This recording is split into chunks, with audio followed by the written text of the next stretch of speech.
지금 우리 하나님 자원으로 사는 삶 이렇게 보고 있잖아요. 그러면서 우리가 십자가의 삶을 살아야 할 이유들을 쭉 좀 이렇게 살펴보고 있고요. 그러면서 결국은 이제 이게 믿음에 관한 잘못된 이해가 있다. 이제 이 어떤 면에서는 부분에 도달했죠. 근데 이제 그게 어떤 면에서는 우리 신앙에 있어서 믿음에 대한 이해가 굉장히 뒤틀려 있는 것도 이렇게 사실이죠. 그래서 그런 것들을 좀 보는 것들도 필요하지 않을까 싶습니다. 자, 그러면서 여기 이제 36페이지 보면은 믿음에 관한 잘못된 이해가 난무하다. 이제 이렇게 얘기를 하고 있죠. 자, 그러면서 믿음에 대한 뒤틀린 이해에 대해 잘 말해주는 성경이 있는데 그게 야고보서 2장 19절이라는 거죠. 36페이지예요. 36페이지. 자, 그래서 야고보서 2장 19절에 보게 되어지면 내가 하나님은 한 분이신 줄을 믿느냐 잘하는도다 귀신들도 믿고 떠느니라 이렇게 야고보서 말씀 있죠. 근데 이게요 믿음에 대한 잘못된 이해에 대한 아주 신랄한 그런 비판이라고 할 수가 있죠. 그러니까 이 말은 이거예요. 네가 믿고 있는 그 믿음이 이론적이고 어떤 면에서는 지식적인 거라고 한다면은 그거는 아무짝에도 쓸모없다. 왜냐하면 귀신들도 그런 믿음이 있기 때문에. 근데 귀신들이 그러면은 그런 믿음을 갖고 있다고 해서 구원을 받았고 하나님의 은혜와 임재를 누리고 동행하는 삶을 살고 있느냐 이런 얘기죠. 우리가 잘 알고 있듯이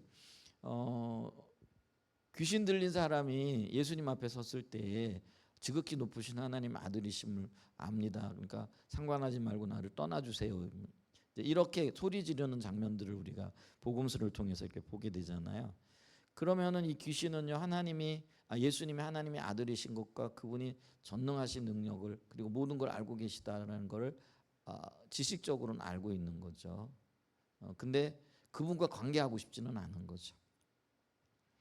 이제 그러면 그게 믿음이 아니다라는 거죠. 이제 근데 귀신들이 갖고 있는 종류의 믿음을 우리가 갖고 있다라는 거죠. 그래서 우리가 믿음을 얘기를 할 때 이 이론적이고 지식적인 믿음 이게 그러면 전혀 필요 없느냐라고 했을 때 그건 아니죠. 왜냐하면 하나님 그분을 이제 이론적으로 알아야 되는데 그래서 안다라고 했을 때 네 가지 영역이 있잖아요. 지적인 동의가 있어야 되고요. 그 다음에 영적인 동의가 있어야 되고요. 도덕적인 행함도 있어야 되고요. 그 다음에 경험적인 하나님의 인도가 있어야 되는 것들을 이렇게 볼 수가 있죠. 근데 이제 여기서 얘기할 때는 이게 지식으로 멈춰지고 그 지식에 따른 삶의 변화라든지 하나님을 경외함이라든지 하나님과 동행하고자 하는 그런 열망이 없는 그 모든 것들이 잘못된 믿음이라 이렇게 얘기를 하는 거죠. 그래서 우리가 이렇게 지식을 가져야 하는 이유, 다른 말로 얘기하면은 성경을 공부하고 하나님에 대해서 배워야 할 이유가 뭐예요? 아는 것으로 그럼 그 어떤 내 어떤 지적인 욕구를 채운 이제 그 자리에 있게 하기 위함이냐라는 거죠. 그러니까 우리가 성경 공부 많이 하잖아요. 그래서 예전에도 보면은 시리즈 성경 공부 하잖아요. 예를 들면 우리도 지금 그쵸 기초 성경 공부 시리즈 해가지고 우리의 위대한 믿음이라든지 하나님을 아는 것에서 자라남이라든지 그게 2권이고 3권은 뭐예요? 하나님과 동행하는 삶이라든지 이러면서 쭉 살펴볼 거예요. 제 알기로는 광고를 해야 되는 모르겠는데 다음 주 화요일 날 저녁부터 다시 위대한 구원을 좀 합니다. 그래서 하실 분들은 오셔서 하시면 좋을 것 같아요. 그래서 화요일 날 저녁에 지금은 우리가 화요일 날 그 화요 집회가 있기 때문에 저녁 기도회는 없잖아요. 근데 그 저녁 기도 시간에 그래도 피곤한 와중에도 또 주님도 배우기를 원하시는 분들 오셔서 하는데 그간에는 십자가 복음도 했고 그쵸? 십자가 복음 쭉 해오다가 이제 좀 다시 기본적인 것부터 출발을 해야 되겠다라는 필요성이 있어서 위대한 구원부터 시작을 할 거예요. 근데 이거는 그렇게 많은 시간은 걸리지는 않을 것 같기는 한데 근데 위대한 구원하고 그 다음에 하나님 아는 것에 자라남, 그다음 하나님과 동행하는 삶. 이게 기초 성경 공부의 시리즈인데 사실 요것만 알아도요 우리 신앙의 어떤 면에 기초가 굉장히 이렇게 든든하게 쌓여질 수 있는 굉장히 귀한 성경 공부 교재인 것 같더라고요. 그래서 여러분들 오실 수 있는 분들은 하시고 또 한 번 더 하기를 원하시는 분들은 했으면 좋겠다 이렇게 싶고요. 또 말 나온 김에 제가 우리 그 한 주 이렇게 해가지고 6월 중에 그게 이제 셋째 주가 되든 넷째 주가 되든 하기로 했는데요. 여러 가지 뭐 이유들로 인해서 그 이유는 전적으로 제 자신에게 있는 것 같고요. 제가 지금 굉장히 기도해 주시기 바랍니다. 이게 슬럼프 가운데 있어요. 그래서 은혜가 많이 필요한 지금 그런 시기이기도 하고 그래서 여러분들이 저를 위해서 좀 많이 기도해 주셨으면 좋겠다 싶어서 이거를 할 엄두를 지금 못 내고 있습니다. 하긴 해야 되는데 그러면서 이 학군단도 사실 그런 거죠. 만나야 되는데 시간을 내야 되는데 전화를 해야 되는데 근데 이게 전화할 힘이 저에게 없는 거죠. 그런 어떤 상황 중에 이렇게 있어서 그래서 오늘 진짜 미루다가 도저히 더 미룰 수가 없어가지고 그 충남대 단장님하고 또 한밭대 그 행정실장님하고 이렇게 연결이 이렇게 되어져서 다음 주에 이렇게 일정을 잡았어요. 그래서 그 일정을 잡고 이렇게 만남 가운데 또 하나님의 행하심이 더 이렇게 보여지고 그게 또 이렇게 뭐랄까 위로가 되어지고 또 그게 또 방향이 되어져서 이제 그렇게 또 이렇게 지난 학기는 뭐 충남대도 그렇고 한밭대도 자주 이렇게 만났죠. YMC도 그렇고. 근데 이제 이번 학기는 전혀 지금 그러지를 못하고 있는데 그게 전적으로 이제 저 개인적인 어떤 문제인 것 같고요. 그래서 좀 은혜가 많이 필요한 영역이 아닌가 이렇게 싶고요. 반면에 또 면에서는 하나님께서 이렇게 교회도 그렇고요. 우리 화요 집회도 좀 은혜를 베풀고 계신 걸 이렇게 보죠. 또 뭐 기도회도 그렇고 뭐 이렇게 오후 집회도 그렇고 다들 이렇게 좋은 시간들을 가지고 계신 것 같아서 감사하고요.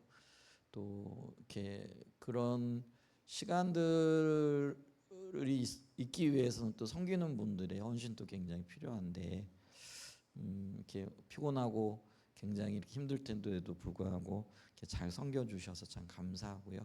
이제 그런 것들 때문에 또 하나님께서 은혜를 베풀고 계시지 않는가 이렇게 싶기도 하고요. 이제 그러면서 저의 개인적인 어떤 소망이긴 하지만은 교회가 이렇게 기도하는 영역에 있어서 하나님께서 지금까지 우리를 쭉 인도해 오셨고요. 끊임없이 기도하는 그런 자리에 서게 하신 은혜를 베푸셨어요.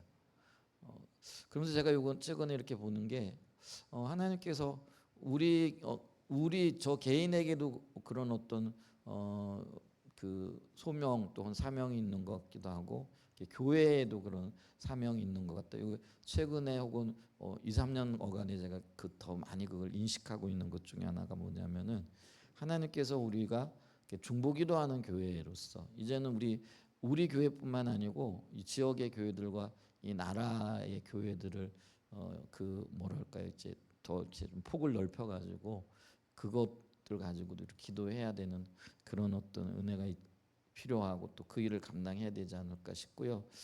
이제 그러면서 그 일을 감당하게 하기 위해서 하나님께서 또 이렇게 지경도 조금씩 넓혀 가실 거다라는 그런 마음도 이렇게 주시는 것 같으세요. 저 개인적으로는요. 올해 이제 딱 29년째 그러니까 단독 목회를 시작한 지가 딱 29년째 그러니까 제가 97년도에 포항으로 갔거든요. 이제 그때 담임 전도사로 갔어요. 아직 목사 안수를 받기 전인데 근데 가는 그 해부터요. 그 해부터인지 하여간 뭐 그 다음 해부터인지 매일 저녁 기도회를 그러니까 지금처럼 해왔어요. 그러니까 토요일하고 주일날은 뭐 안 했던 것 같아요. 근데 월요일부터 금요일까지는 하루도 빠지지 아니하고 8시 기도회를 그때부터 했어요. 그때는 뭐 제가 뭐 중보기도의 중요성 뭐 이런 것도 잘 모를 때죠. 근데 하여간 기도해야 될 것 같은 그런 어떤 마음에서 제 아내하고 또 몇몇 분들 이렇게 그래도 하나님께서 꼭 함께하는 분들을 우리 교회 식구가 아닌 분들도 이렇게 붙여주셨어요. 그때도. 그러니까 우리 교회 식구들은 없고요. 그 목사님 따님이었던 그분 한 분 계시고, 그러니까 어떨 때는 대부분 그때 셋이서, 또 어떤 때는 또 교회 식구들도 오고, 또 어떨 때는 제 친구 목사님이 포항에 있는 교회에 뭐죠?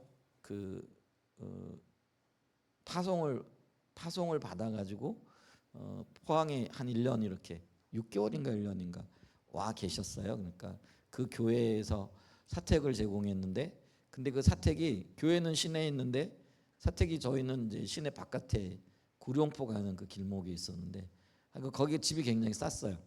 그때 아파트 한 채가 600만 원이었어요. 제가 기억을 하는데 그 산 위에 있는 아파트인데 거기에 이제 사택이 이렇게 준비돼요. 사택인지 성교관인지 제가 보니까 지금 의미로는 이제 성교관이겠네요. 그래서 그 성교관에 와서 계시면서 교회가 머니까 주일날에는 그 교회를 가는데 저녁에는 우리 교회 와서 함께 기도를 하는 이제 그런 시간들도 이렇게 갖기도 하고, 또 어떤 때는 또 새벽 예배도 이렇게 좀 도우시기도 하고 같이 좀 말씀을 나누기도 하고 하는 이제 그런 시간들을 가졌는데요. 근데 제가 이렇게 돌아보니까요, 30년이 다 되어가는 목회어간에 끊임없이 하게 하셨던 게 이 저녁 기도회였어요. 지금도 우리가 8시에 계속 기도하고 있잖아요. 근데 제가 목회할 때부터 시작했던 게 그게 저녁 기도회였는데, 근데 참 감사하게도 지금까지 끊어지지 않고 계속 하게 하시는 것.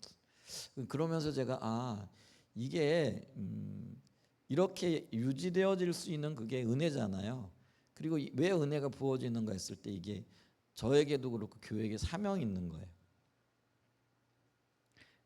근데 이제 저는 거기까지는 생각을 못했어요. 왜냐하면 제가 우선 뭐 살아야 되니까, 그리고 교회가 또 하나님의 은혜 가운데 서야 되니까 아마 그게 없이는 뭐 이렇게 오지 못하지 않았을까 싶을 정도로 하여간 끊임없이 기도하게 하셨고, 앞으로도 아마 제가 사역을 마치는 그때까지는 그래도 요즘 또 그 마음이 이렇게 들기도 해요. 제가 은퇴를 하더라도 은퇴하고 난 다음에 이렇게 기도 모임은 좀 어디서든지 뭐 저녁 8시 기도회든지 주님이 생명을 거두어 가시는 그때까지는 해야 되겠다. 내가 어디에 있든지 간에 어차피 그때는 더 편안하게 할 수 있을 것 같아요.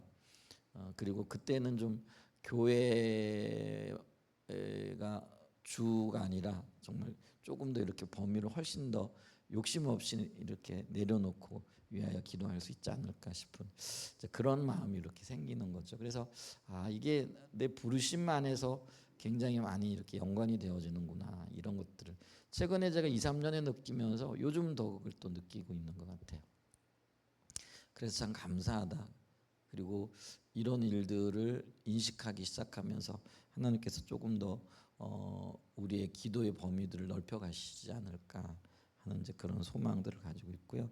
그렇기 때문에 제게 주신 비전이고 소명이기도 하고요. 또 그게 이제 교회와 관련이 되어지잖아요. 그리고 또 교회가 그런 분들로 이렇게 가득 채워지고 함께 기도하는, 그래서 많이 기도하는 분들이 교회에 붙여졌으면 좋겠어요. 그래서 저녁 8시 기도에 뭐 저 밑에뿐만 아니라 여기서 가득 채워져 가지고 함께 기도하고 뭐 이랬으면 좋겠어요. 그런 은혜가 이렇게 부어지기를 갈망하는데요. 그래서 그게 우리의 비전인데, 또 어떤 면에서 우리가 해야 될 그런 일인데 또 선명하게. 근데 요즘 제가 화요 집회 이렇게 기도회를 하면서 또 하나님께서 우리에게 주신 소명 중에 하나가 또 기도와 관련이 되는구나. 왜냐하면은 지금 모든 교회들, 우리 성교회 교회들이 대부분 그 시간에 성경 공부하거든요. 근데 이제 하나님께서 저에게는 그냥 공부기도 했으면 좋겠다 싶은 마음이 들어서, 그리고 앞으로도 그냥 뭐 이게 자율권이 저에게 맡겨져 있으니까 그냥 성경 공부보다는 계속 기도하는 모임으로, 기도하는 시간으로 이렇게 갔으면 좋겠다 이렇게 싶어서 지금도 좀 오전에 기도하고 있잖아요. 그러면서 이제 뭐 기도를 통해서 치유도 이렇게 경험하게 하시고 또 주님의 음성 듣는 귀들도 조금씩 열려가게 하시는 것 같고 다들 말씀들 잘 하시더라고요. 뭐 나누라 그러면은 다들 열심히들 나누기도 하시고 이제 그래서 그런 부분에서 훈련이 되어져 가고 있는 어떤 것들이 있어서 참 감사하다 이렇게 지금 생각하고 있고 그게 우리가 해야 될 일이구나 하는 것들도 이렇게 생각을 하게 되고요. 참 감사해요. 이제 그래서 그런 부분들이 있는데 한편으로는 또 그런 면에서 또 은혜가 더 필요한 영역인 것들이 있고요. 그래서 우리가 조금 더 어떤 면에서는 그 이런 연합회 모임이 잘 되어지기 위해서는요, 기득권도 내려져야 되고 자기 교회 우선적인 어떤 것들도 내려지고. 근데 그게 제일 힘든 교회가 섬기는 교회예요, 사실은. 우리 교회가 그럴 가능성이 크죠. 또 섬기는 저와 여러분들이 어떤 면에서 가장 많이 헌신하고 희생을 해야 되면서도 또 그 희생과 헌신에 대한 어떤 대가를 생각하는 그 순간에 그 모임은 굉장히 타격을 받을 수도 있겠다 싶어서 그게 굉장히 좀 우리가 조심해야 될 영역이고 은혜를 구해야 될 영역이도 아닌가 싶고요. 그러면서 한편으로 우리가 하나님께서 우리에게 주신 사명들에 대한 그분을 향한 신뢰를 가지고 또 하나님께서 하실 일들을 기대하면서 이게 나갔으면 참 좋겠다 싶죠. 이제 그러면서 그런 어떤 신뢰들이 우리의 삶에서 비춰지고 깨달아지고 경험되어지기 시작하는 거죠. 이제 그렇게 우리의 믿음이 현실화되어지고 경험되어지는 자리까지 부분적으로 일어나고 있는 그런 일들이 조금 더 풍성하게 나타나고 또 경험되어지고 또 열매 맺는 그런 역사들이 있었으면 좋겠습니다. 그 일들이 기대하고 바라보는데요. 근데 귀신들이 믿는 믿음 혹은 우리가 지식에만 의존하는 믿음은요, 그 자리까지 못 나가는 거죠. 그러니까 그게 문제가 뭐냐면은요, 열매가 없다라는 거예요. 그 우리 신앙생활에 있어서 가장 중요한 것 중에 하나가 뭐냐면은요, 열매가 수반되어져야 되거든요. 그러니까 내가 원하는 때 항상 열매가 나타나는다 그런 의미는 아니에요. 근데 그리고 그게 꼭 보여지는 어떤 가시적인 열매만을 얘기하는 게 아니에요. 근데 가장 큰 열매는 주님 앞에 내 자신이 부인되어지고 주님의 성품과 인격을 닮아가는 이제 보이지 않는 영역에서 나타나는 열매겠죠. 우리 그리스도인들에게서 이게 가장 큰 열매예요. 근데 이런 자리에 서게 되어지면은 그에 따르는 삶의 향기가 나타나게끔 돼 있다라는 거예요. 그래서 부부 간의 관계가 또 부모 자녀 간의 관계가 또 교우들 간의 관계가 주장이 아니라 섬김과 또 그 은혜를 구하면서 나가게 되어지니까요. 양보가 있게끔 되어져 있거든요. 팽팽하게 대립을 하게 되어진다라는 거는요. 이게 우리가 주님을 모르는 거잖아요. 주님은 우리에게 자기 부인을 말씀을 하고 계신데 이제 그러면서 이제 그런 게 꺾여지기까지가 참 많이 시간들이 필요하고요. 그리고 이제 굳어져 있는 어떤 것들이 어떻게 깨어져야 될까 그 과정 중에 사실은 이제 여러 가지 잡음들이 나오기도 이렇게 하고 있는 모습들을 이렇게 보죠. 근데 이제 그런 것들이 이제 어떤 때는 우리를 굉장히 피곤하게 해요.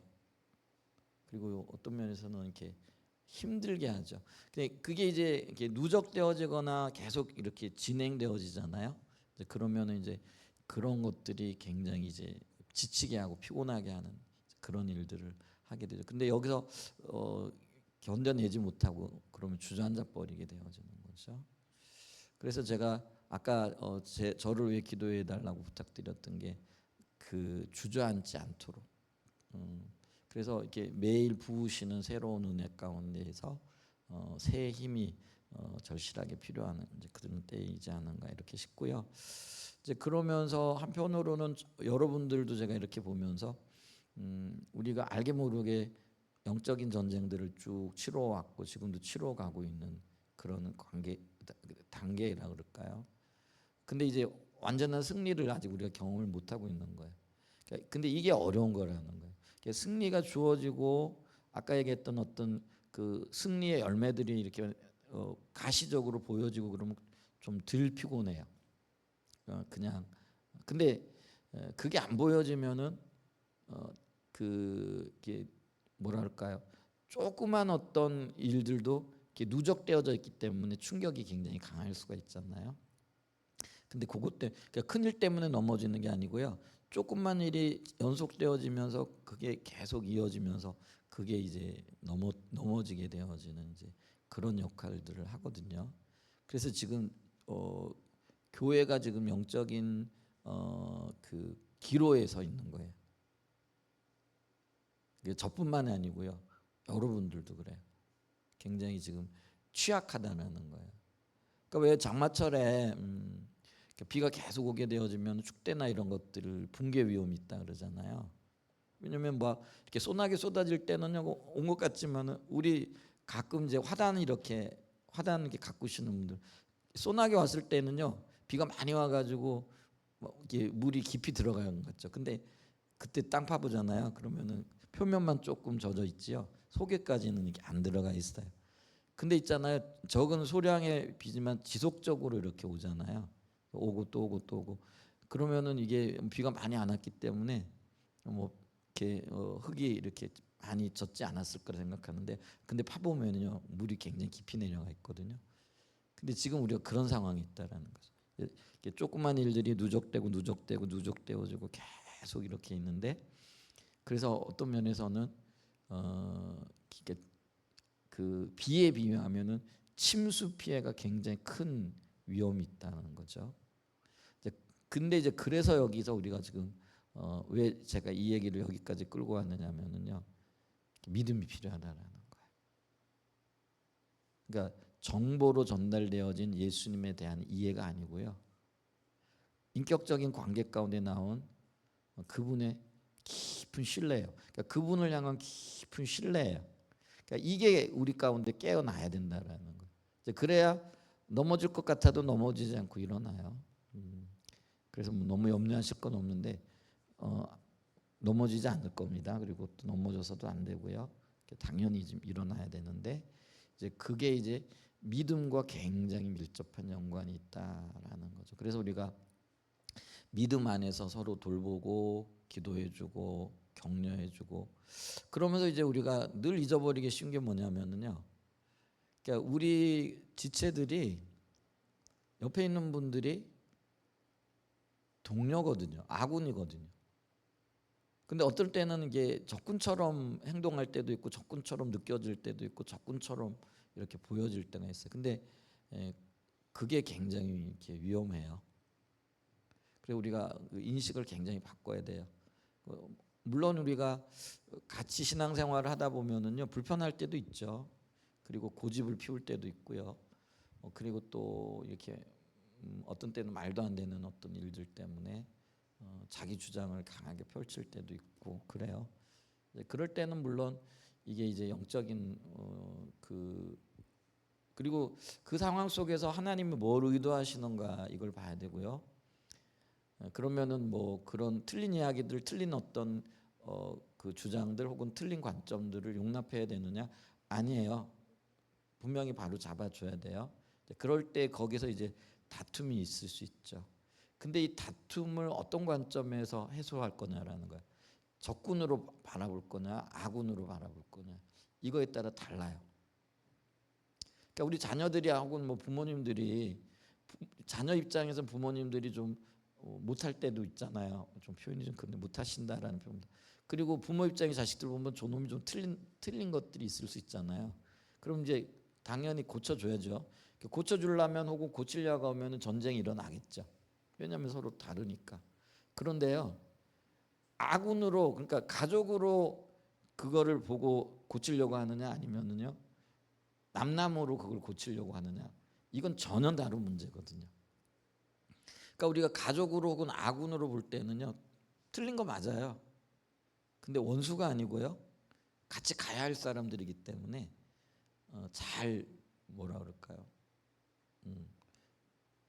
은혜가 필요하고요. 함께 가야 되기 때문에 끌어안아야 되는 거예요. 근데 끌어안을 때 뭐 그게 아프지 않다 뭐 이런 얘기는 안 해요. 당연히 아프겠죠. 근데 이제 그런 것들을 새롭게 하시는 새 창조의 역사의 주인으로서 우리에게 기대하고 계시는 하나님의 마음을 아는 게 굉장히 중요하다라는 거죠. 근데 그게 믿음과 굉장히 밀접한 연관이 있다라는 거예요. 그러니까 믿음이 없으면은요, 하나님에 대한 신뢰 없으면은요, 못 감당해요. 사명도 못 감당하고 사람도 못 감당하죠. 뭐 우리 저는 그게 어렸을 때부터 강했거든요. 개인주의적인 성향이 굉장히 강했어요. 너하고 나하고 틀리면 그럼 뭐 틀리면 틀린 거지, 뭐 맞출 거 뭐 있나, 돌아서면 되지. 이런 성향이 강했어요. 제가 성장 배경도 좀 그런 것들이 있고 이기 때문에, 그러니까 이러기 때문에 교회에서 이런 의식들이요, 사실은 하나님의 뜻을 이루어가는 데는 굉장히 방해가 되어지는 거예요. 이게 합당하지는 않은 거예요. 그래서 그거를 쳐서 주님께 복종하고 하나님의 뜻을 이루어가는 거기에 굉장한 어떤 면에서는 하나님의 향한 신뢰와 또 그분의 뜻을 향한 그리고 주님 앞에 내 자신을 드리고자 하는 그런 것들이 필요해요. 근데 저만 그러냐라는 거죠. 여러분들은 안 그러시냐라는. 저보다 더한 분들도 있을 수 있거든요. 그래서 그걸 우리가 인식하면서요, 우리가 함께 가야 된다라는, 요즘 그 생각을 많이 해요. 함께 가야지, 함께 가는 게 굉장히 중요하지. 그게 이제 하나님이 원하시는 거니까요. 이제 그런 어떤 영역들에 있어서 교회의 은혜가 필요하고요. 그래서 제가 아까 기도할 때 교회 기도 부탁을 드린 거예요. 우리가 잘 주님의 뜻을 따라가야 되고 함께 가야 되고 은혜가 필요한 어떤 영역들이 있기 때문에 그렇다라는 거죠.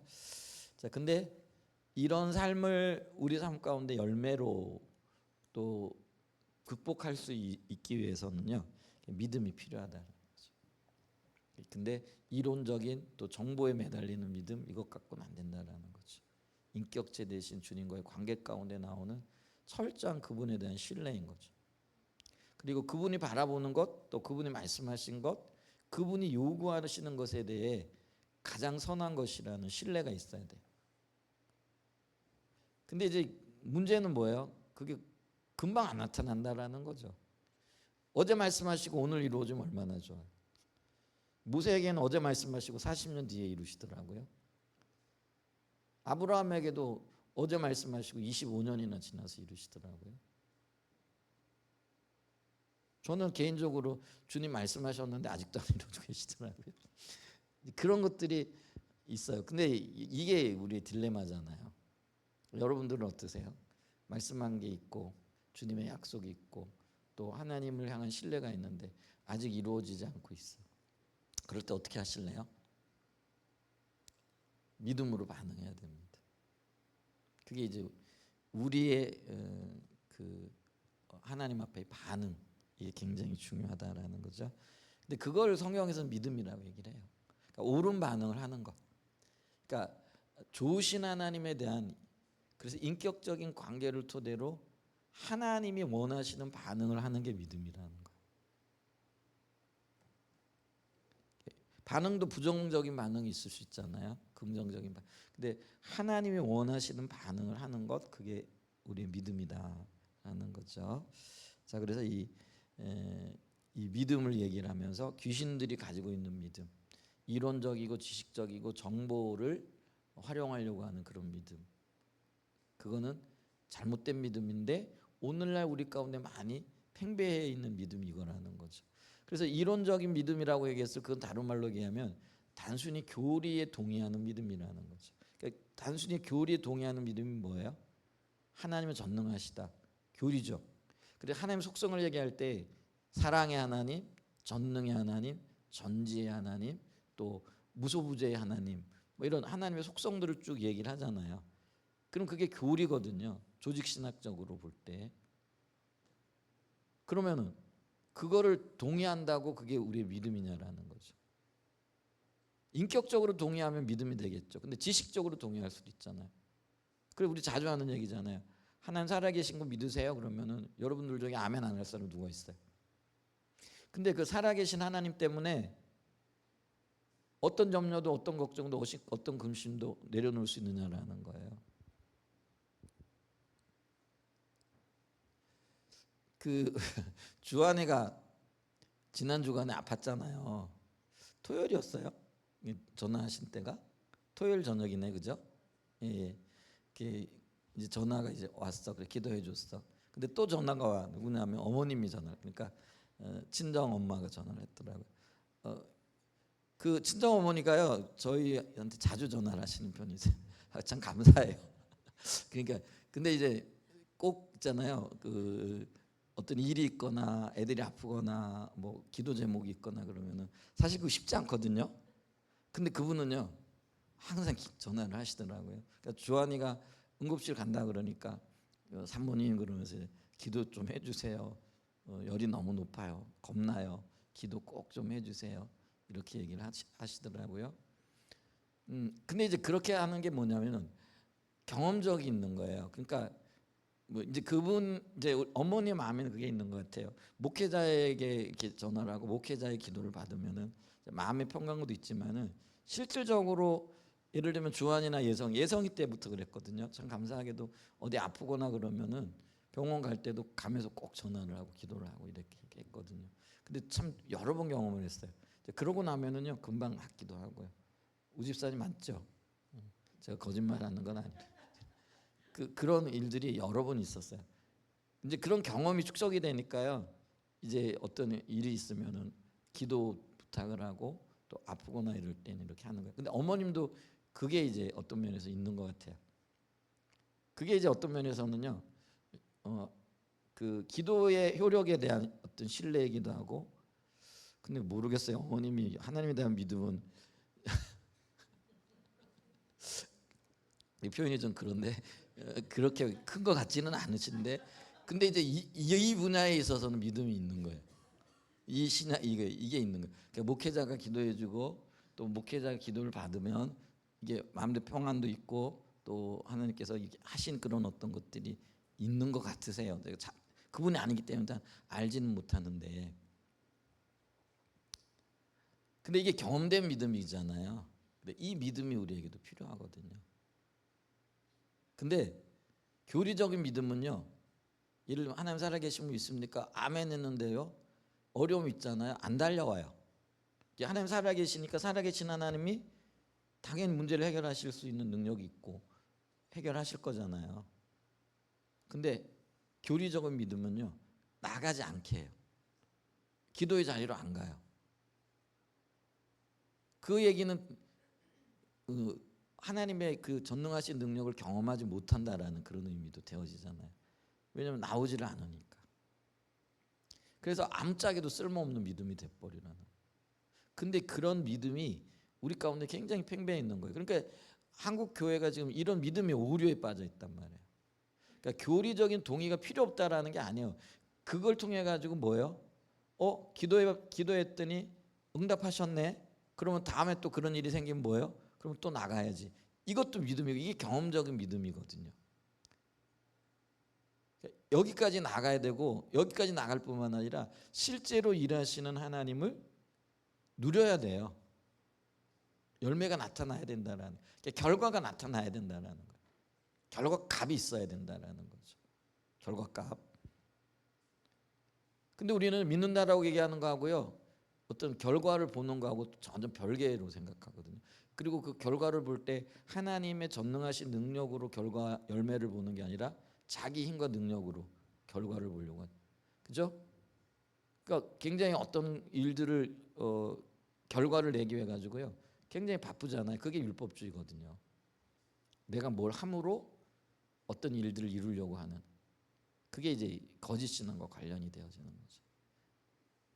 그러니까 이제 결국은 이 믿음에 대한 오해 때문에 혹은 믿음에 대한 잘못된 이해 때문에 우리의 신앙이 전체적으로 뒤틀려 있다라는 거죠.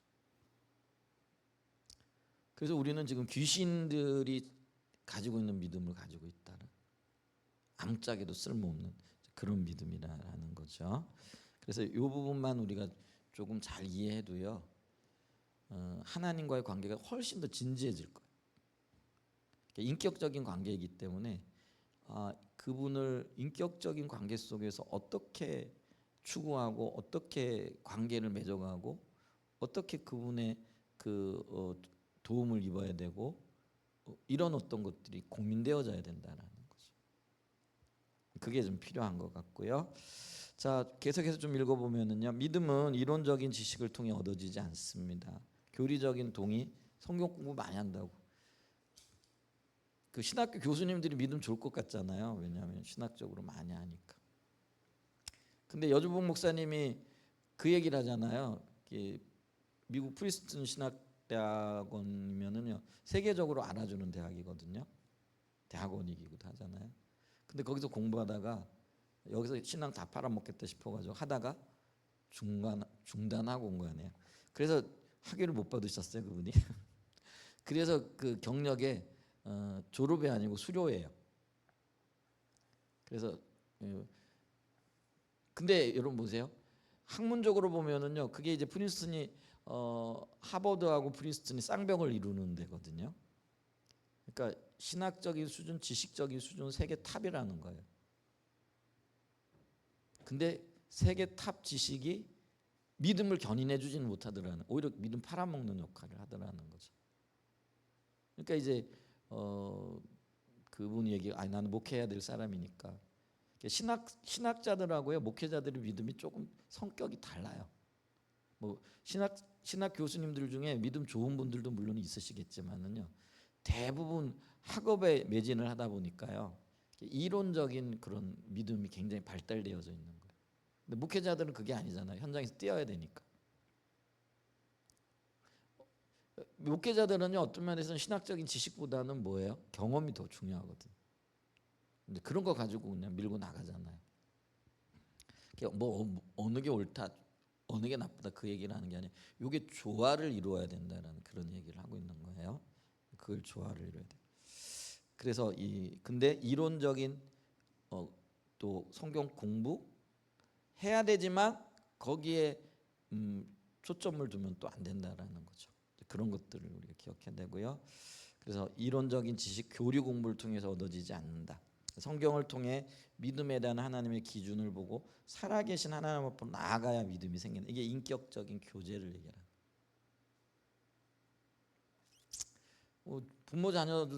부모 자녀들 관계도요, 좀 표현이 좀 그런데요, 많이 부딪힐수록 더 친밀할 거요.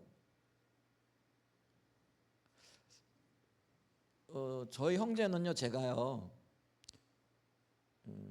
저희 형님하고 저하고 10살 차이 나니까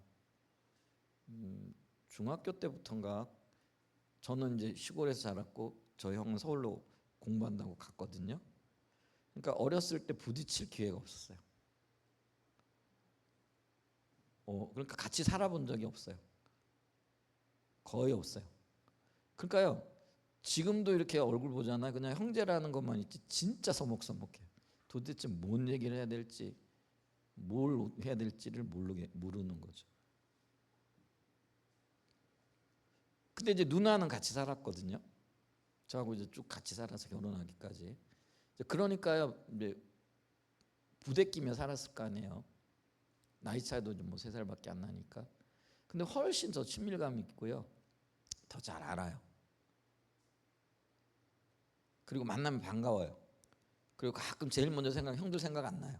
이게 솔직한 제 얘기예요. 형들 생각 안 나요. 근데 뭔 일 있으면 누나 생각은 나요.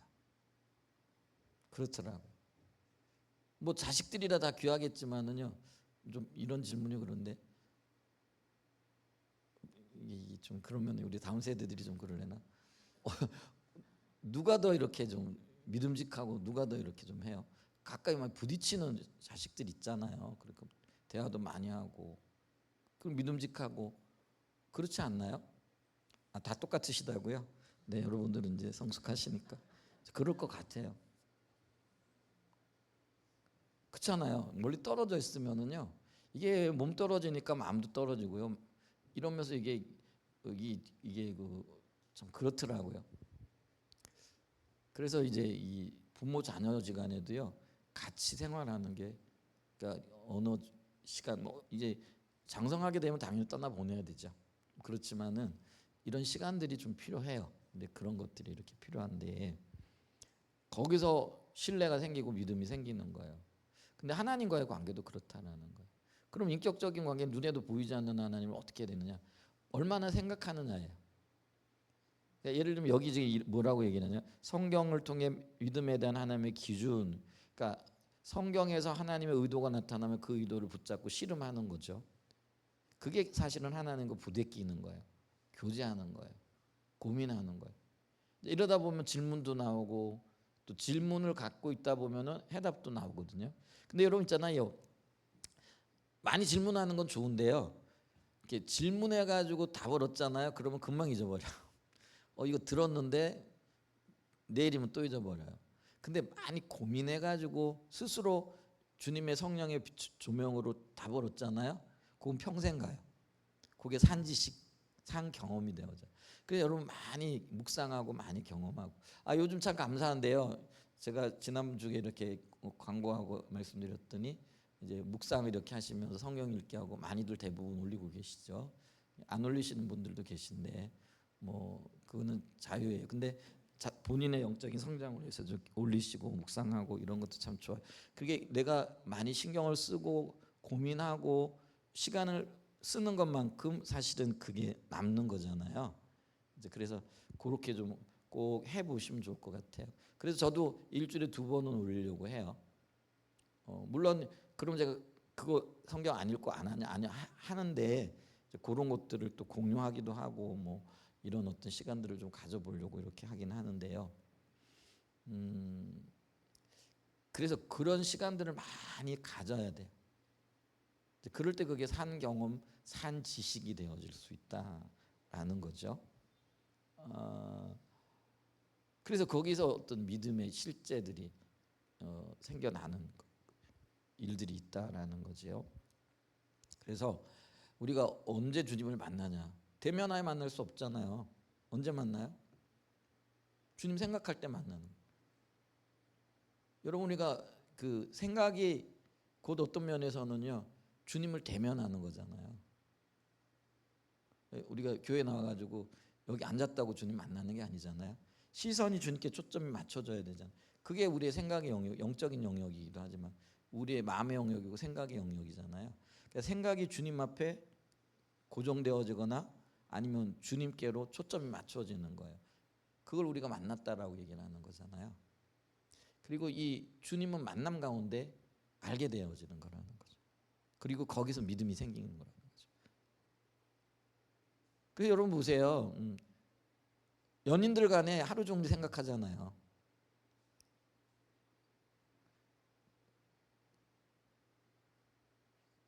근데 실질적인 우리의 생명이고 우리의 참된 그래서 주님은 우리를 뭐에 비유해요? 내가 내 신랑이야 이렇게 얘기해. 너는 내 신부고. 그 얘기는 뭐예요? 하루 종일 생각하라 그 얘기예요. 우리가 신랑 신부 그러니까 이게 뭐 어떤 뭐 남녀의 그런 얘기가 아니고요. 주님과 내가 연합의 의미가 있는 거잖아요. 부부가 연합의 의미가 있잖아요. 그러니까 영적으로 주님과 내가 연합의 의미가 있다라는 거죠. 연합의 의미는 하루 종일 생각하는 거예요. 그게 실질적인 연합이라는 거죠. 그래서 우리가 이 하나님 영성일기나 아니면 인식하는데 5분 그 돌아보라는 거예요. 내가 지금 주님을 잊어버리고 그냥 막 내 길 가고 있지 않는지 한번 좀 돌아보고 그거를 의식하는 것이 굉장히 중요해요. 내가 지금 주님께 초점이 맞춰져 있나? 그걸 5분 단위로 체크를 해보자. 근데 참 쉽지 않은 얘기죠. 하루 종일 아침에 출근할 때 주님 집에 모셔놓고 퇴근해가지고는 이제 주님 생각난 그냥 직장에서나 어디서 그냥 다 잊어버리고 사는 거죠. 그런 경우가 많잖아요.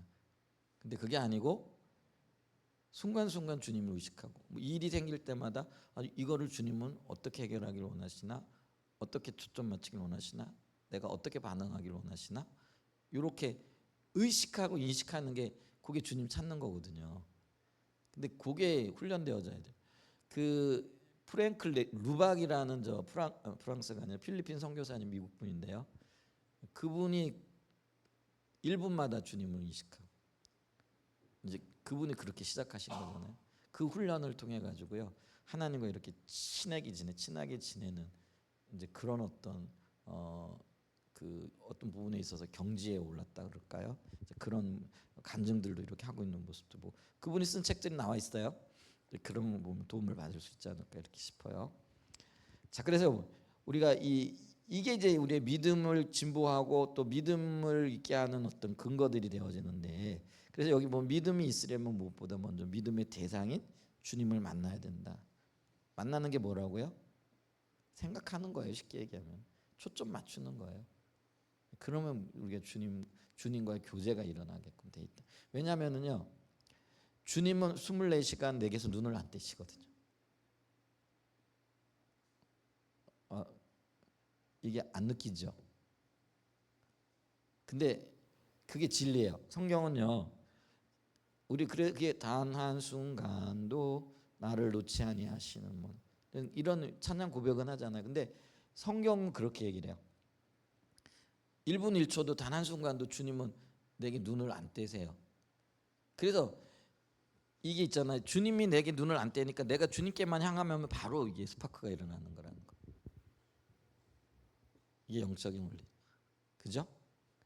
그러니까 나는 주님을 바라보는데 주님이 나를 안 바라보시면 어떠냐?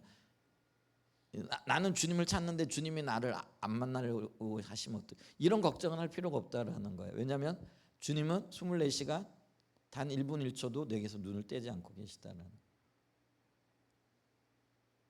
아멘. 그 믿음이 있어요. 그래서 내가 주님께로 시선만 돌리기만 하면 바로 만남이 일어나는 거예요. 그래서 내가 주님을 찾아야 되는 거예요. 그리고 그분을 신뢰해야 됩니다. 신뢰라는 거는 의지라는 요거를요. 성경에서 신뢰 이게 믿음이거든요. 요걸 또 다른 말로 조금 비틀면은 의지. 또 요걸 조금 다르게 비틀면은 비튼다는 표현이 좀 그런데 다르게 이렇게 다른 관점에서 보면 뭐냐면은 자랑이에요. 자랑. 여러분 자랑하는 게 내가 신뢰하는 거고 믿는 거예요. 그죠? 자식 자랑하는 사람은 그 자식에 대한 신뢰가 있고 믿음이 있는 거죠. 자동차 자랑하는 사람은 그 자동차에 대한 그게 그 미래가 신뢰가 있는 거예요. 그래서 있잖아요. 그 자랑하고 싶으면 막 드러내잖아요. 그죠? 그러니까 주님이 그렇게 드러낼 존재가 자랑할 만한 존재가 돼 있느냐라는 거죠. 그게 믿음, 그게 그렇게 관련되어지는 거예요. 이렇게 조금 약간 다른 관점에서 다른 언어를 통해 가지고 이 부분을 보면은요, 보다 더 분명해지는 거죠. 어제 제가 뭐죠? 화요 집회 이렇게 들으면서 우리 설교하시는 분이 피스티오, 그러니까 그게 피스테스 뭐 피스티오라 그러기도 하고, 그게 이제 뭐 동사형 여러 가지로 갈라지는데 믿음을 얘기하면서 세 가지 용례를 얘기하는데 참 잘 얘기하시더라 싶은 생각이 들죠. 그러니까 이 믿음이 이 신뢰인데, 요게 이제 아까 주종 관계에서 신뢰, 그러니까 사랑과 충성이 만나는 거죠. 그러니까 왕과 신하의 관계 속에서 하나는 이제 거래 관계에 있는 사람들끼리 이제 계약을 맺어놓고 그 계약은 절대적인 어떤 신뢰가 없으면 그 계약은 성립되어지지 않잖아요. 요게 믿음이다라고 얘기했고요. 그 다음에 또 하나는 뭐예요? 인간관계에서 우정관계에 비유해가지고 믿음을 설명을 하더라고. 기억나시죠? 다 잊어버렸는데 또 얘기하니까 생각나시죠? 그 핵심이 그거거든요. 그러니까 요게 근데 이제 요걸 주종 관계에서의 어떤 그 사랑과 충성의 관계로 또 요 그 거래 관계에서의 어떤 계약, 요게 계약에는 요게 서로에 대한 신뢰가 있잖아요. 거짓말하면 절대 안 되잖아요. 여러분 그 할 때 저울추 속이면 돼야 안 돼요? 물건 사고 파는데 거래가 하는데 저울 속였다, 뭐 아니면 가짜 물건 넣었다, 위에는 좋은 물건 넣고 밑에는 뭐 나쁜 물건 넣었다, 그러면은 그거 바로 깨지는 거잖아요. 근데 그런 신뢰라는 건 뭐예요? 저 사람은 정말 믿을만해. 그게 이제 그 계약 관계에서의 어떤 신뢰 관계고, 그 다음에 인간관계에는 우정, 그러니까 거기에다 이제 비유를 해가지고 믿음을 설명을 하잖아요. 그렇게 약간 이렇게 다른 면에서 믿음이 뭐지? 혹은 뭐 이 개념이 이런 걸 살펴보면은요 훨씬 더 분명하게 그런 것들이 보여지죠. 그래서 어제 참 이런 부분들을 잘 설명하고 계시다 이런 이제 생각이 들었고요. 도움이 되는 어떤 그런 시간이었던 것 같아요. 그래서 이제 그런 영에서 신뢰 자랑하는 거다. 그리고 믿는 거다. 그래서 내가 예수를 자랑하고 있느냐? 그럼 내가 믿는 거예요. 근데 내 입에서 예수 얘기 절대 안 나와. 드러내지도 않아. 뭐 그러면 사실은 안 믿는 거죠. 그런 어떤 관계들을 좀 봐야 되죠. 자, 그분을 신뢰하고 여기에 믿음이 있고, 그리고 이것은 성령의 조명과 연관이 있다라는 거예요. 결국은 믿음의 영역은요 성령께서 비춰주셔야 되는 거예요. 그래서 우리의 신앙생활의 가장 중요한 요소 중에 하나도 성령의 인도가 있느냐. 그래서 이게 있잖아요. 우리가 십자가 복음을 공부할 때 십자가 복음 2가 우리의 믿음의 실제에 대해서 얘기하잖아요. 복음의 실제를 얘기를 하고 있거든요. 그리고 복음이 복음되게 하는 데 있어서의 어떤 수단과 어떤 방법을 통해서 하나님께로 나갈 거냐라는 거죠. 그러면서 5가지를 다루잖아요. 생각나는 게 뭐예요? 은혜에 의한 삶이라는 거죠. 그 다음에 말씀에 의한 삶이라는 거죠. 성령에 의한 삶이라는 거죠. 그 다음에 뭐가 있어요? 십자가예요. 이 십자가가 2가지로 나눠요. 여기 뭐 십자가의 공로를 의지하는 것과, 그러니까 주님이 행하신 그 십자가에서 이루어진 일들을 신뢰하는 게 십자가에 의한 삶이에요. 근데 십자가에 의한 삶과 같은 성격인데 믿음에 의한 삶이 있어요. 근데 이 믿음은 뭐냐면 십자가의 공로를 의지하여 실질적으로 하나님과 동행하는 삶이에요. 그러니까 동역하고 함께 움직이는, 그걸 이제 믿음에 의한 삶으로 나누고 있다라는 거예요. 그러니까 실질적으로 보면은 요게 2가지가 하나예요. 그러니까 믿음에 의한 삶과 십자가에 의한 삶이 하나예요. 그래서 오직 은혜, 오직 말씀, 오직 그다음에 뭐예요? 성령. 근데 요게 이제 종교 개혁에서는 오직 성령은 빠져요. 왜냐하면 그때가 종교 개혁이 일어나는 그 시기가 그 카톨릭이 지배하고 있던 시대잖아요. 근데 캐톨릭은요 기적과 표적, 이적 이런 거 굉장히 좋아했거든요. 드러나는 걸 좋아했거든요. 그러니까 의도적으로 그걸 뺐어요. 성령의 나타남 이런 것들을. 근데 그럼에도 불구하고 성령의 어떤 이전 요게 근데 요 4가지가 각각이 아니라 하나라고 제가 설명을 드렸는데 기억나시나 모르겠어요. 그래서 은혜에 의한 삶과 믿음에 의한 삶이 다른 게 아니고요 하나라는 거예요. 우리는 이게 4가지를 100으로 얘기를 하면은 각각이 25야. 그래서 25 더하기 25 더하기 25 더하기 25 더하기 해서 이게 100이 되어진 이제 그런 개념을 수학적으로 갖고 있잖아요. 근데 아니요, 우리의 믿음은요 통합적이라. 그러니까 히브리적 사고가요. 물론 이게 헬라어로 쓰여졌겠지만은 그 믿음의 영역 자체가 이게 통합적인 사고라는 거예요. 그러니까 25 더하기 25해서 100이 되는 게 아니라요.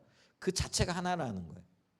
근데 그게 다른 형태로 약간씩 나타나는 거예요. 그렇기 때문에 다른 말로 얘기하면은요. 믿음이 없으면 은혜가 없었던 거예요. 그러니까 은혜가 없었던 건 성령의 비춤이 없었던 거예요. 그러니까 성령이 비추면은요 믿음이 생겨나게 돼 있고 믿음의 의한 삶을 살아갈 뿐만 아니라 은혜가 함께하고 있는 거라는 거죠. 그래서 우리가요 우리의 믿음에 있어서 가장 중요한 요소 중에 하나가 뭐냐면 성령의 비추심이라는 거예요. 근데 이 성령의 조명 비치는 거잖아요.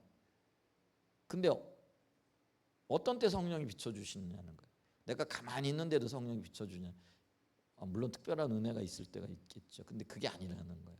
성령의 조명, 성령과 동행하는 삶을 살기 위해서는 어떻게 돼요? 내가 찾아야 되는 거예요. 그리고 그 자리 구해 나가야 되는 거예요. 그러니까 우리가 하나님 찾는 삶 지금 공부도 하고 계시잖아요. 찾아야 될 절실한 이유가 그거예요. 그게 뭐가 되어졌든지 간에 주님이 우리에게 은혜를 베푸신 그게 우리의 의가 되어진다라는 의미는 아니에요. 근데 당연히 상호작용이 있다라는 거예요. 왜냐하면 이게 인격적인 관계이기 때문에 그렇다라는 거예요. 아멘. 그래서 우리가 주님 찾아야 돼요. 그리고 우리의 믿음이 성령의 조명과 그렇게 밀접한 관련이 있다라고 한다면은 우리가 주님 안 찾고는요 성령이 조명하실 수 없다라는 거예요. 이게 상호작용이기 때문에. 그럼 또 여러분들이 아까 얘기했지. 그러면은 뭐 그게 행위를 강조하는 거 아니냐? 그게 아니고요. 이 성격을 보셔야 된다는. 제가 행위를 강조하는 게 아니고 인격적인 관계에서는요. 이게 상호 작용을 한다라는 거예요. 여러분 우리가 인격적이기 때문에 나한테 잘해주는 사람 잘해주잖아요, 그렇죠? 나 미워하는 사람 주님의 사랑이 안 부어지고는요 사랑할 수 있어요, 없어요? 그게 내 인격은요 불완전한 인격이잖아요. 주님은 완전한 인격이겠죠. 그래서 우리가 주님의 인격에까지 자라가야 되는 거예요. 그리고 주님의 인격에까지 자라가면 나를 미워하는 그 사람도 사랑할 수 있겠죠. 근데 자연스러운 인격적인 관계에는 나 미워하는 사람은 나도 미워할 수밖에 없어요. 그리고 나 좋아하는 사람은 나도 좋아할 수밖에 없어요. 그게 인격적인 상호관계라는 거예요. 근데 이 부분을 얘기하는 거라는 거죠. 그래서 우리가 해야 될 일이 뭐라고요? 찾아야 돼요. 그래서 성경이 말하는 게 뭐예요? 너 나를 찾아, 그럼 내가 너 만나줄게. 너 내게 구해, 그럼 내가 응답할게. 이거라는 거죠. 그게 이제 우리가 이 믿음의 성격, 인격적인 상호 관계를 이해하지 못하게 되어지면은요 안 찾게 되는 거예요. 이제 그런 일들이 있다. 그래서 성령의 조명과 관계된 일이라면은요 우리는 주님 찾아야 됩니다. 그게 가장 절실하고요. 그래서 성령의 조명으로 또 비춰주시고 아는 것만큼 믿을 수 있고 하나님 앞에 나아갈 수 있다라는 거죠. 그래서 믿음에 대한 예를 설명하기 허드슨 테일러의 일기를 소개한다. 이 허드슨 테일러의 얘기는 여러분 들었을 것 같아요. 그리고 조지 뮬러 얘기도 나오는데요. 요거는 한번 읽어보시고요. 허드슨 테일러가요 굉장히 열정적인 사람이잖아요. 원래 선교사님들이 기본적으로 열정이 있더라고요. 오늘날과도 또 달라요. 18세기에요. 이 외국에 나가서 산다라는 거는요. 오늘날하고 또 좀 다른 의미가 있거든요. 근데 하나님의 마음을 알고 중국에 가가지고 그 복음을 전하잖아요. 근데 그가 하나님을 의지하고 살려고 무진장 애를 이렇게 쓰는 거죠. 근데 안 되는 거죠. 근데 그 주님을 신뢰하는 방법을 어느 날 깨닫게 되어져요. 이제 그러면서 인격적인 관계가 되어지는 거죠. 이제 그러면서 그의 사역이 변화되어지게 되고 그리고 그때부터 그의 사역이요 진짜 하나님 그분만을 의지하면서 그래서 이 그 허드슨 테일러가 만들었던 선교회가 중국 내지 선교회예요. 내지라는 거는 내륙에 가서 복음 전한다라는 거예요. 왜냐하면 허드슨 테일러가 살던 그 시기에는요 선교사들이 다 어디에 있었냐면 상해 또 어디 해안 지역에 있었거든요. 왜냐하면 중국이 굉장히 땅이 넓잖아요. 내지로 들어가게 되어지면은요 다 죽어 나가는 거예요. 그 외국인이라는 이해. 근데 이제 그 상해라든지 해안가에는 뭐가 있느냐면요. 그나마 안전을 보장할 수 있는 게 공사관이 있고요. 사업하는 사람들이 있고요. 그러니까 이제 그 교류가 있는 거예요. 근데 내지로 들어가면 들어갈수록 뭐예요? 더 그 뭐죠? 이렇게 막혀 있는 거죠. 외국에 대해서도 그렇고 또 타 종교에 대해서도. 그래서 많은 사람들이 내지로 못 들어가고 그냥 바닷가에 상해를 중심으로 해가지고 선교를 하고 있었어요. 근데 이 하나님을 인격적으로 만나고 신뢰하는 진정한 의미에서 믿음이 생기잖아요. 그래서 그가 하나님만을 의지하고 내지로 들어가기 시작해요. 그래서 그가 200명의 선교사들을 훈련시키고 내지로 들어가는데, 근데 내지 선교회의 슬로건은 뭐냐면은요, 우리의 필요는 오직 하나님께만. 근데 요게 조지 뮬러의 생애에서도 있었거든요. 그러니까 조지 뮬러도요 하나님을 인격적으로 만나고 하나님 어떤 분인가를 성령의 조명으로 알아요. 그러니까 조지 뮬러는 어떤 하나님을 만났느냐면 고아들의 하나님으로 만난 거예요. 고아들의 아버지로. 그러니까 조지 뮬러는요 수천 명을 한꺼번에 그 고아원 운영을 하면서 그들의 필요를 공급할 때도요 단 한 번도 사람들에게 우리에게 이런 필요가 있다라고 말하지 않았대요. 근데 그렇게 말하지 않았던 이유 중에 하나가 뭐냐면 하나님은 고아들의 하나님이라는 인격적인 비침 가운데 그분을 만났기 때문에 그래요. 근데 동일한 믿음의 성격을 가지고 있는 사람이 허드슨 테일러예요. 그러니까 내지 선교회로 들어가면서 선교사들을 200명 이상을 파송했는데 그 200명의 선교사들에게 절대로 필요를 사람에게 아뢰지 말라. 오직 하나님께만 아뢰더라. 자신이 그랬고 200명의 선교사들이 그랬는데 근데 그 중국 내지 선교회가 아직까지 유지되고 있어요. 그게 OM 선교회. 그럼 들어보셨어요? OM 선교라고? 잘 못 들어보셨나? 세계적으로 유명한 선교회 있어요. 그 OM 선교회 있어요. 그게 전신이 중국 내지 선교회예요. 그게 아직. 근데 그분들은 아마 제가 알기로는 그럴 거예요. 아직도 오직 모든 필요는 하나님께만. 그러니까 주님을 온전히 만나게 돼 인격적으로 만나게 되어지니까 이런 일들이 나오는 거예요. 그래서 믿음의 성격 그걸 알게 되어지면은요 우리의 믿음이 180도 달라질 거예요.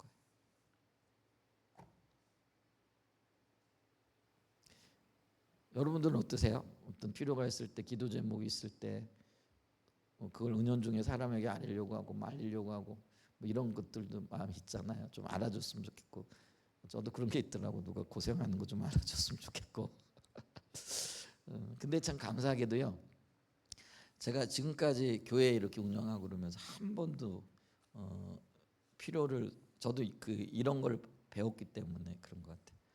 사람에게 얘기하거나 그 아쉬운 소리 해본 적은 없어요. 근데 주님이 놀랍게 채우셨어요. 기도가 필요하면 우리끼리 기도하면 되는 거고 또 그럴 필요 없으면 저 혼자라도 기도하면 되는 거고 그게요 필요의 영역뿐만 아니라요 우리의 삶의 모든 영역이 그렇다는 거예요. 왜요? 나보다 나를 더 잘 알고 계시고 그분은 전능하신 하나님.